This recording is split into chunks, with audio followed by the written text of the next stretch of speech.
السلام عليكم ورحمة الله وبركاته.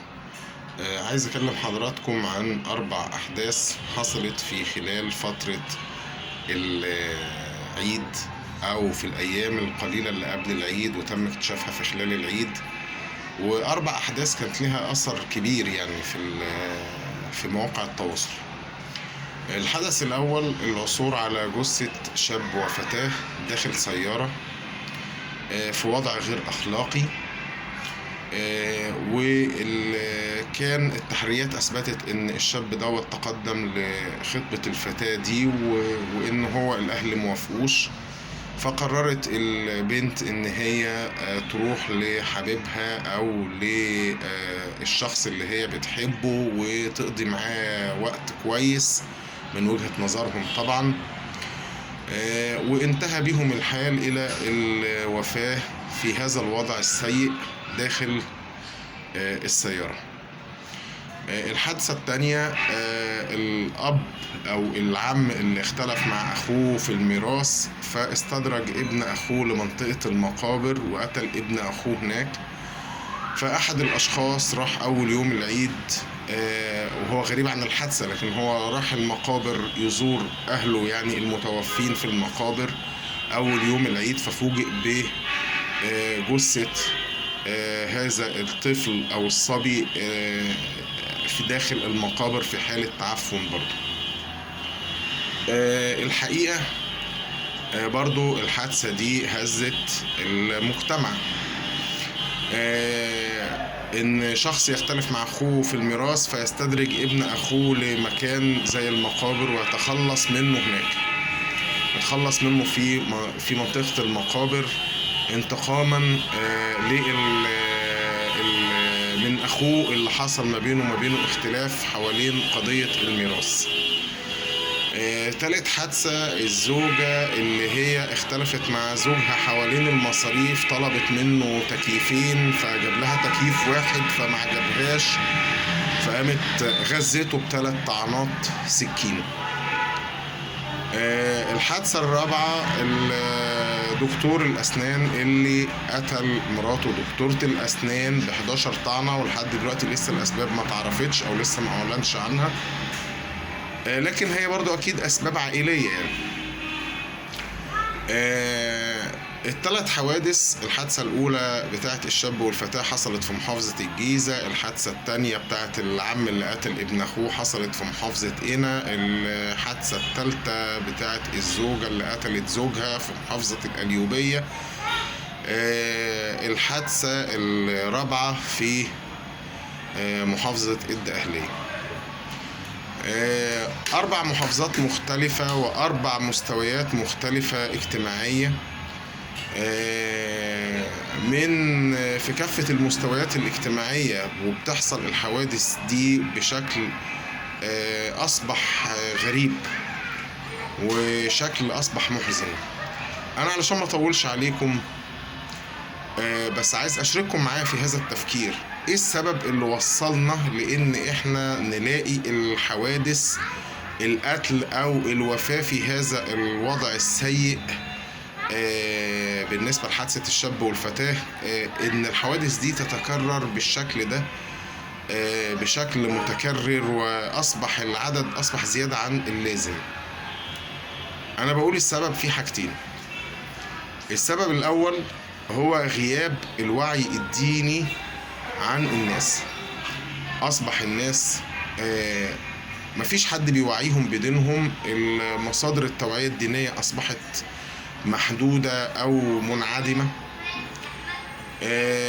حتى خطبة الجمعة الحاجة الوحيدة اللي الناس ممكن تستقي منها معلومة دينية أو حاجة يعني، برضو مش كل الناس بتروح تصلي الجمعة، وحتى الستات دلوقتي بقى ممنوع إن هي تروح تصلي الجمعة، وحتى من الأول يعني برضو يعني العدد مش كافي الناس اللي بتروح. فطبعا مع بالك مع الإجراءات الاحترازية والتدابير الاحترازية أصبح العدد اللي بيروح المساجد أقل وأقل، وإقامة الصلاة في بقية الصلوات غير صلاة الجمعة، إقامة الصلاة بعد الأذان مباشرة.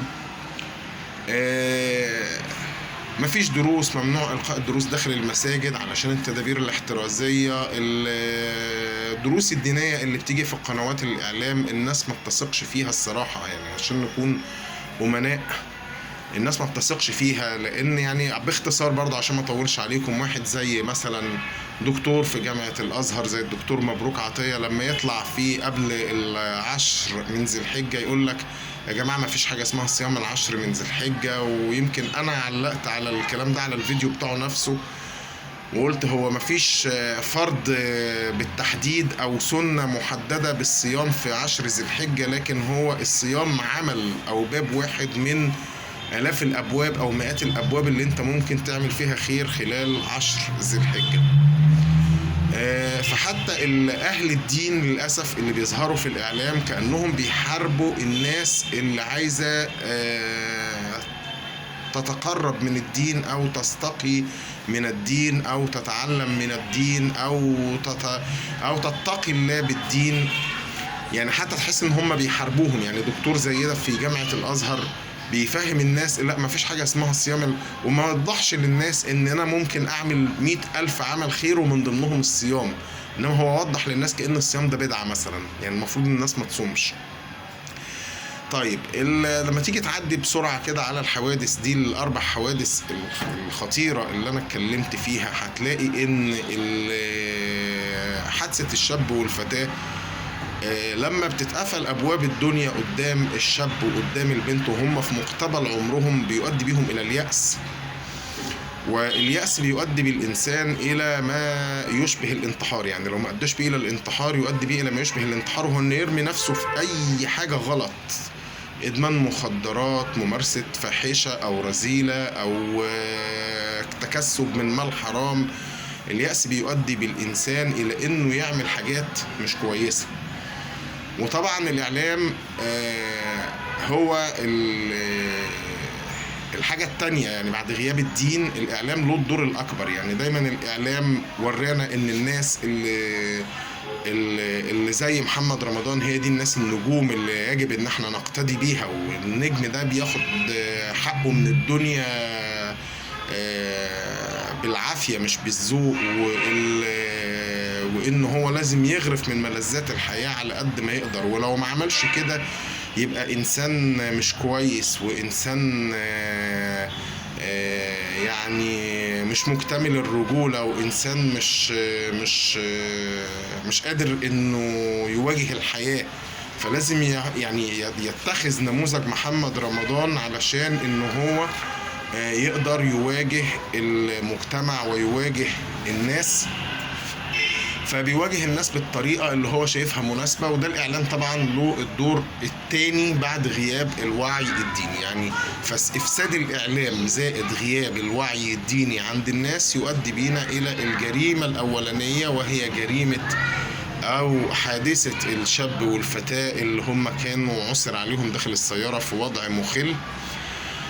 العم اللي يختلف مع أخوه أو الأخ اللي يختلف مع أخوه في الميراث أو في أي قضية أخرى، فيقرر الانتقام من أخوه، فيستدرج ابن أخوه لمنطقة نائية زي المقابر ويقوم يخلص على ابن أخوه فيها. ده إنسان ما عندوش دين، قطع الرحم وقتل نفس بدون ذنب، ويعني مفيش أي مراعاة نهائيا، لأدنى قاعدة من قواعد الدين. تعال بقى شوف العلاقات الزوجية ازاي متهتكة داخل البيوت. وهل الزوجة اللي قتلت زوجها علشان ما جابلهاش التكييف التاني او اختلفت معاه حوالين المصاريف او اي مكان، هل كان الاختيار ما بينهم على الأسس اللي ربنا أمرنا بيها؟ يعني ربنا أمر الزوج قال له فاصفر يعني الدين أمر الزوج من خلال حديث الرسول عليه الصلاة والسلام فاصفر بذات الدين تربت يداك، وأمر أهل الزوجة إن هم يزوجوا من يرضون خلقه ودينه. هل الناس التزمت هذه السلوكيات وتمثلت بهذه الأخلاق في اختيار أزواجها وزوجاتها أو أزواج لأولادهم أو بناتهم هل اختاروا على هذه الأسس والمعايير؟ أنا عن نفسي لا أظن أن يكون ده حصل مطلقا، لأن ما بني على باطل ينتهي إلى باطل، وما كان لله دام واتصل، وما كان لغير الله انقطع وانفصل. الزوج اللي هو طبيب أسنان وزوجته طبيبة أسنان، إيه الخلاف اللي ممكن يؤدي بيه إلى إنه يطعنها 11 طعنة بالسكين قدام أولادهم؟ إيه اللي وصل الموضوع لكده؟ كنت طلقتها وفرقتها بالمعروف، وبدون ما ان انت تزهق نفس بريئة بدون ذنب، حتى لو هي مش يعني حتى لو هي تستحق العقاب، اكيد العقاب مش هيكون القتل، وعمر ما حل المشاكل ما يكون هو القتل وازهاق النفس. يا جماعة أنا بأكد على حضراتكم ويا ريت، أنا مش بقول كلام للاستهلاك المحلي ونقول كلمتين في الهوا ونخلص، أو يعني للشو الإعلامي. أنا بتكلم بجد قبل ما الخطر يوصل لبيوتنا وبيوتكم، وإن إحنا نلاقي ده حوالينا أو قرب مننا تماما أو أصبح داخل بيوتنا لا قدر الله. أنا بنصح الناس يا جماعة نرجع لربنا، نرجع للدين، نرجع للأخلاق بتاعت ديننا، والأخلاق الأصيلة، والأخلاق الإسلامية، والأخلاق اللي بتنص عليها الشرائع السماوية والكتب المنزلة من عند ربنا. أنا بأكد على إن إحنا لازم نلتزم بيها، ولازم نلتزم بالخلق القويم، ولازم نعلم ده في أولادنا ونربي ده في أولادنا، علشان تطلع أجيال أحسن من اللي قبلها. لأن الصراحة الأجيال الحالية كلها، حتى اللي عندهم دلوقتي 80 سنة و70 سنة، للأسف عندهم قصور في نواحي دينية كتير. أنا مش بتهم الناس وبمدح نفسي، لا، أنا بدين نفسي مع الناس يا جماعة، إحنا قصرنا في حاجات كتير، ومن ضمن الحاجات اللي احنا قصرنا فيها، أو أهم الأشياء اللي احنا قصرنا فيها، مراعاة سلوكيات ديننا في كل شيء وفي كل خطوة من خطوات حياتنا. وأخدنا الإعلام مثل أعلى لينا في الحياة وفي سلوكيات الحياة. يجب إن إحنا نتخلص من هذا الإعلام. مش هنروح احنا نتخلص من القنوات دي ان احنا نلغيها، لا، احنا نلغيها من انفسنا. احنا ما نتابعش الافلام والمسلسلات اللي بتحض على الرذيلة والفسق والفساد، حتى لو بشكل مستتر. في مسلسلات وافلام كتير الظاهر بتاعها ان هي ما فيهاش فساد، لكن الحقيقة فيها السم داخل العسل بيحض على الفساد.